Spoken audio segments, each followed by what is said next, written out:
Oh girl, can couples have sex over the phone?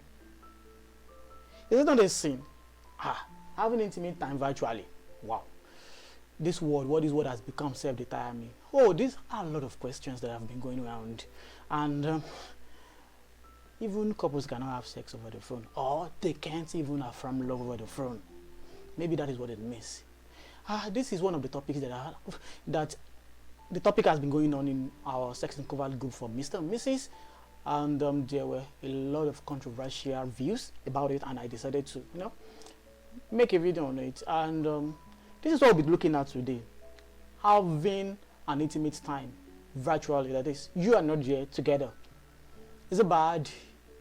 Is it a sin for couples? Because anytime we talk about sex related discussion, make a discussion that is related to sex for couples. But it's going to be a very exciting time today. Just wait and go nowhere. Thank you very much.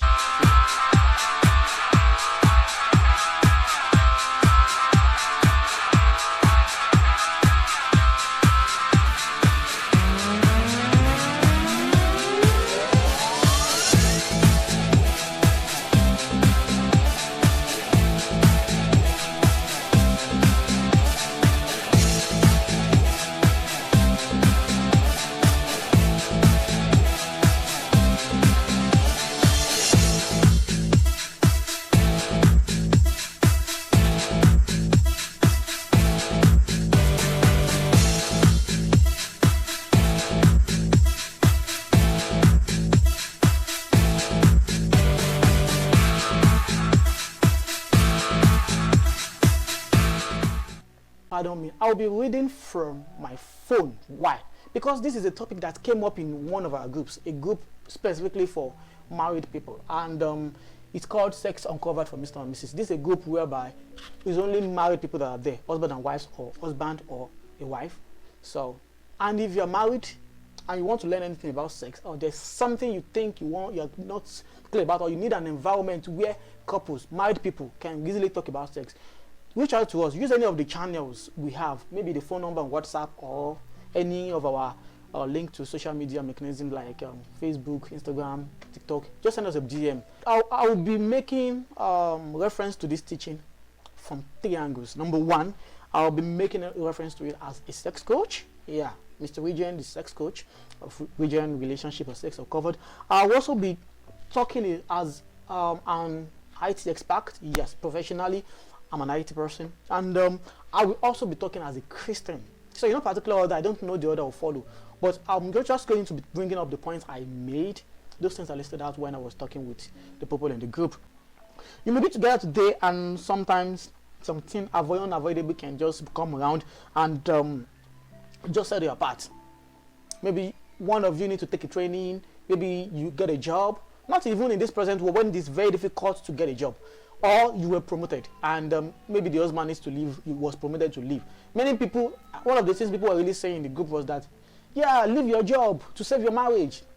But do you know that if you leave your job and you don't get another job on time, it's going to affect your marriage. It can even break that marriage quickly than this sex phone we're talking about. When you're unable to feed your wife, you're not able to feed your children, you're unable to buy clothes for your children and your wife, you're unable to send the children to school.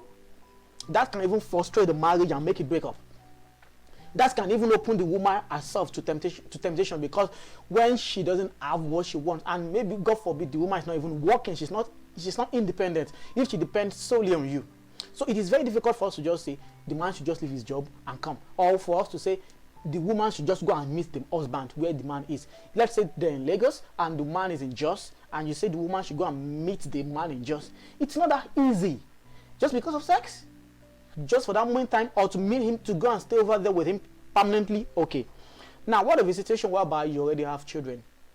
4 children. 1 is in higher institution, 1 is in secondary school, 2 are in primary school. Because of that, you disrupt the education, because you need to have, we need to be realistic, and this geographical mobility is not that easy as we think. So because of that, sometimes, or many times in marriage, we may not be able to totally avoid this distance between husband and wife, even if they don't start in the beginning. Yes, which we don't advise, but somehow it can come in the middle of marriage.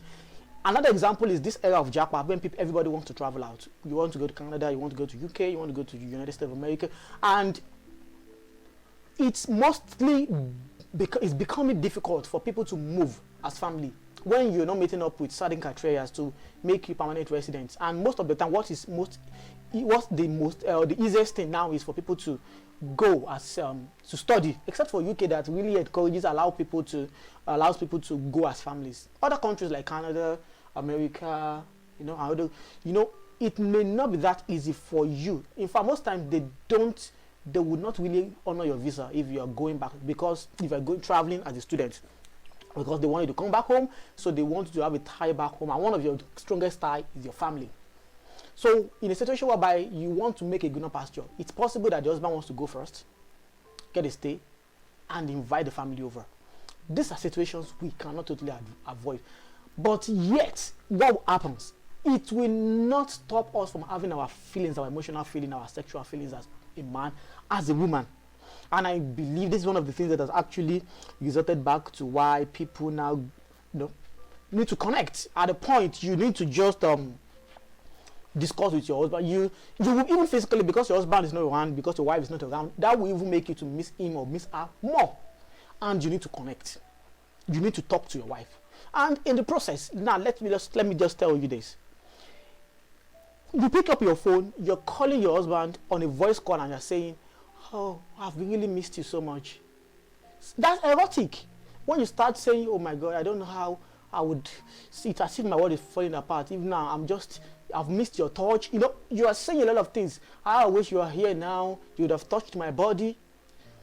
Saying those words to your husband, to your wife over the phone, is it bad? No.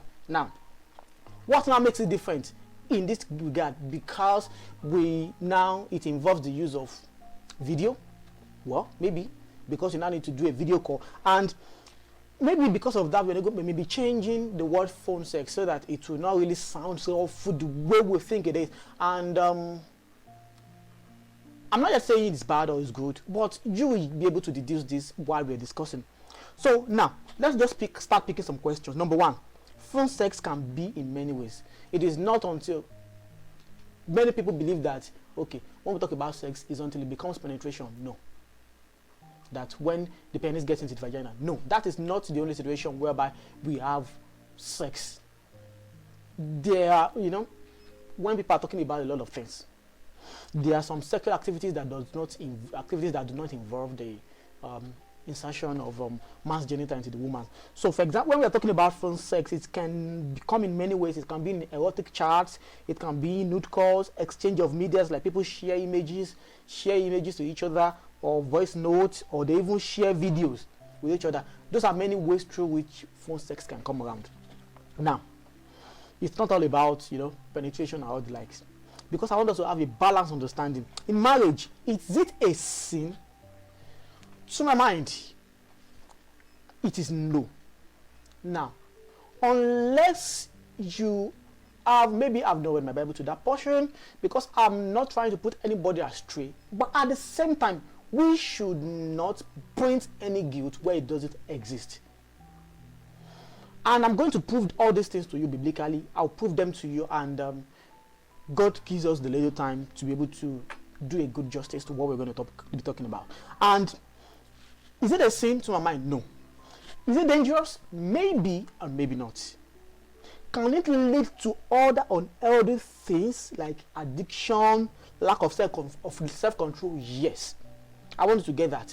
Phone sex. Is it a sin? To my mind, no. Is it dangerous? Maybe or maybe not.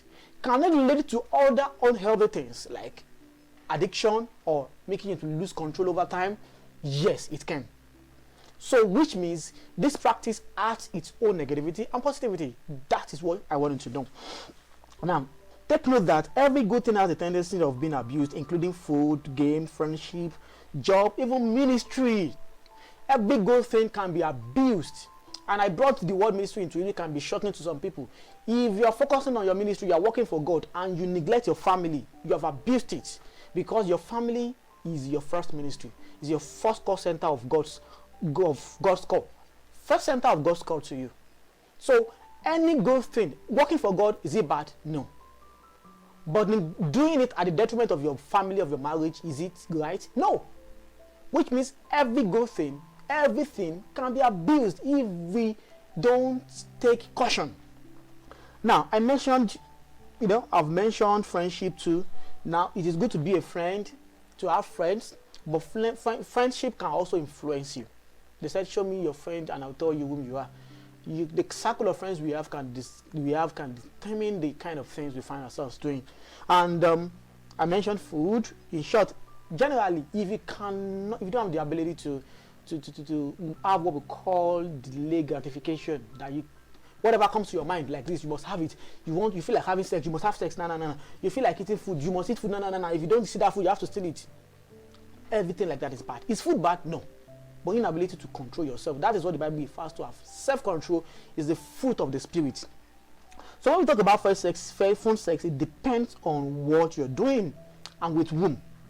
I rather prefer we rename it erotic media communication. When I mentioned this thing, my wife was just laughing at me that, why you just mention phone sex is phone sex? Which one is erotic media communication? Because I want you to, for the meanwhile, I just want you to get rid of, bad people going to everything. Now, sometimes this may not lead to sex, as I said earlier. I may just want to see my wife, and the same way I see her in the bedroom. My wife is always naked. See, we cannot deny, we don't need to pretend. One of the things that God has blessed a man with is the nakedness of his wife, because there's a way God has fashioned us, and it intrigues us. It makes us feel okay.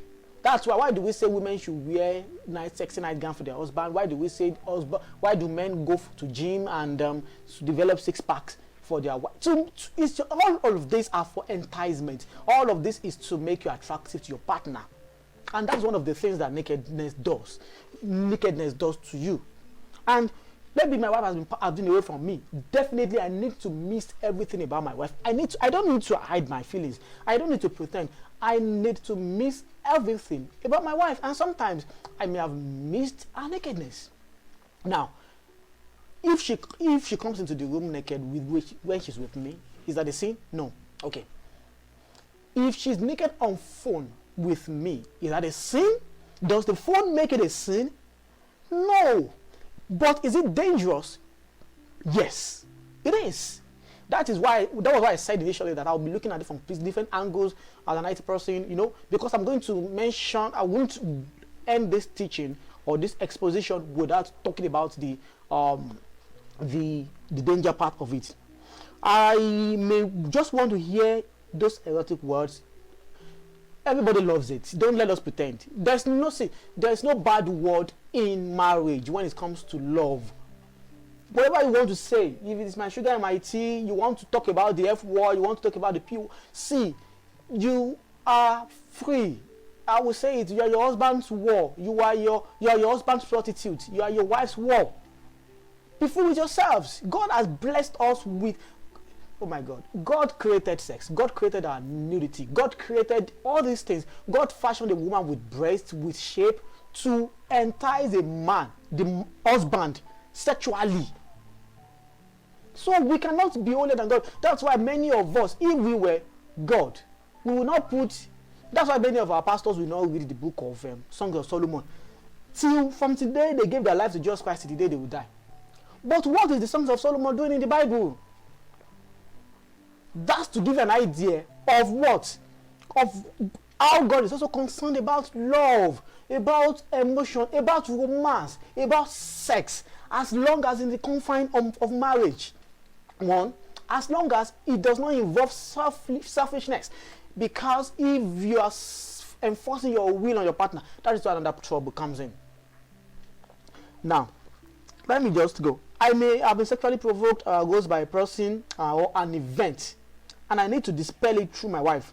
Not because I like self-control, but because I have a wife whom God has given me for a time as such as this.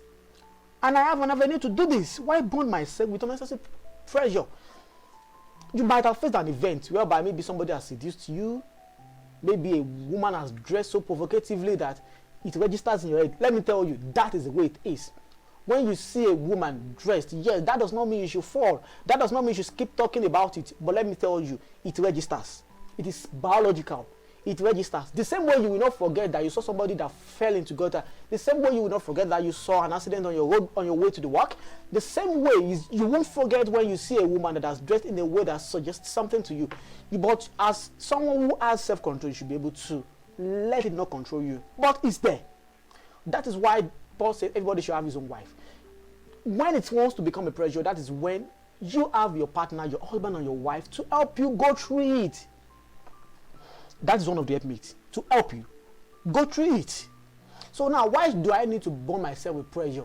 Okay, my wife will not be back in 2 months' time, will not be back in 3 months' time. So are you saying if I pick up the phone and call my wife over the video and she's not putting on any clothes, I've sinned? No. But with this, maybe some people will say things that looks like evil. The Bible is not talking about evil, but things like look like evil. How does it look like evil? Is sexuality in marriage evil in any way? No.